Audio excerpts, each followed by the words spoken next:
अस्सलाम वालेकुम फ्रेंड्स, कैसे हैं आप सब। उम्मीद करता हूं कि आप सब खैरियत से होंगे, फिटफाट होंगे और अपने कामों में अच्छे से बिजी होंगे। तो फ्रेंड्स, आज का जो हमारा टॉपिक है वो बहुत ही इंपॉर्टेंट होने वाला है, क्योंकि आज के टॉपिक में मैं आपको बताने वाला हूं कि आपके कॉलोनी में या केजेस में किस वजह से लड़ाइयाँ होती हैं। जो आपके पेरेंट्स होते हैं वो क्यों अपने बच्चे मार देते हैं, या फिर कॉलोनी के अंदर आपकी जो लड़ाइयाँ होती हैं या केजेस के अंदर भी आपकी लड़ाइयाँ हो जाती हैं। बाज़ औक़ात जो मेल है वो अपने बच्चों को मार देता है और बाज़ औक़ात दूसरी जो फ़ीमेल होती हैं या फ़ीमेल ख़ुद ही बच्चों को मार देती है। और क्या रीज़न हो सकते हैं क्यों वो अपने बच्चों को मारती हैं, तो आज की वीडियो में हम यही डिस्कस करेंगे। तो वीडियो को शुरू से लेकर एंड तक लाजमी आपने देखना है ताकि आपको एक एक चीज़ की नॉलेज हो सके। तो चलिए अपने वीडियो की तरफ चलते हैं। तो सबसे पहले जिन भाइयों ने अभी तक हमारे चैनल को सब्सक्राइब नहीं किया वो सब्सक्राइब करके साथ वाले बेल के आइकन को लाजमी से प्रेस करें ताकि बर वक्त आने वाली वीडियो का नोटिफिकेशन उन तक पहुंच सके। तो सबसे पहले मैं आपको बताता चलूं कि जो मेन रीज़न होती है कॉलोनी के अंदर लड़ाई, वो होती है मटकी की एडजस्टमेंट। जिस तरीके से आपने एडजस्टमेंट की हुई होती है वो तरीका आपने गलत किया होता है, क्योंकि जो फीमेल्स होती हैं वो ज़्यादातर तब लड़ती हैं जब उनकी मटकियाँ आपस में जुड़ी हुई हों। जो फीमेल्स होती हैं वो चाहती हैं कि वो सबसे ऊपर वाली मटकी और सबसे कोने वाली मटकी चॉइस करें। अगर आपने लाइन से मटकियाँ लगाई हुई हैं और उनके अंदर कोई भी आपने गैप नहीं दिया हुआ, जिस तरह आप वीडियो में देख सकते हैं, तो आपकी जो फीमेल्स हैं उनके लड़ने के चांसेस ज़्यादा होंगे, क्योंकि उनकी मटकियाँ आपस में जुड़ी होंगी तो वो एक दूसरे की मटकियों में ताक झाक करती हैं, जिसकी वजह से वो आपस में लड़ पड़ती हैं और एक दूसरे के एग्स या जो बच्चे होते हैं वो भी ज़ाया कर देती हैं। तो सबसे पहले आपने ये ध्यान रखना है कि आपने मटकी किस तरीके से लगानी है, वो भी मैं इंशाल्लाह आपको जल्द बता दूँगा। और दूसरी जो मेन चीज़ है वो ये है कि लोगों ने यार 1x1 या 1x1.5 के जो केज होते हैं उनके अंदर 2-2 पेड़ लगाए होते हैं। यार ये उनके साथ जुल्म है, क्योंकि यार 1x1.5 का कितना सा छोटा सा केज होता है, वो एक ही पेड़ के लिए काफ़ी होता है। उसके अंदर आप लिहाजा एक ही पेड़ लगाएं, 2 पेड़ ना लगाएं। उसके अंदर कुछ लोग होते हैं जो 2-2 पेड़ लगा लेते हैं, लेकिन होता तो कुछ नहीं है। लेकिन बीच में से कुछ एग्रेसिव मादियाँ ऐसी भी होती हैं जो कि एडजस्ट नहीं कर पाती दूसरी मादियों को, और वो उनके अंडे उठा के फेंक देती हैं।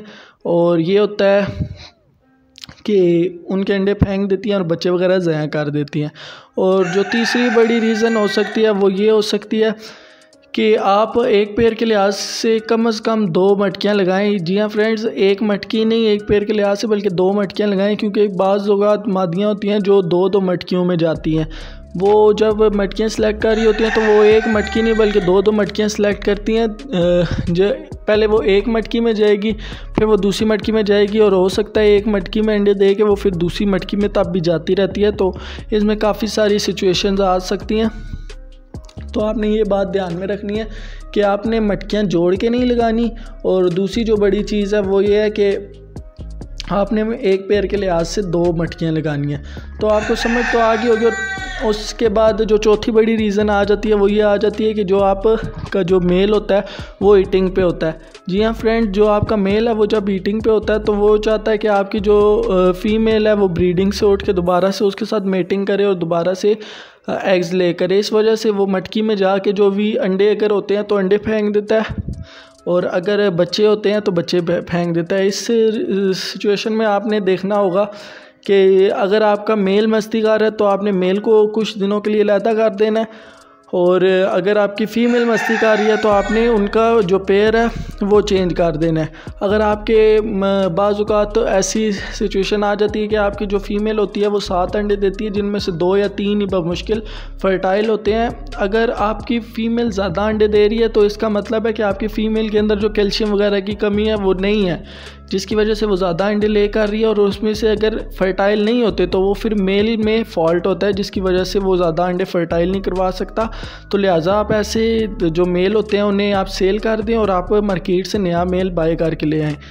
और मेरे पास काफ़ी सारे भाइयों के सवाल भी आए थे, और एक भाई का भी आया था कि यार उनकी जो केज है उसके अंदर 2 मादियाँ आपस में लड़ी हैं, तो उन्होंने एक दूसरे के बच्चे उठा के नीचे फेंक दिए हैं।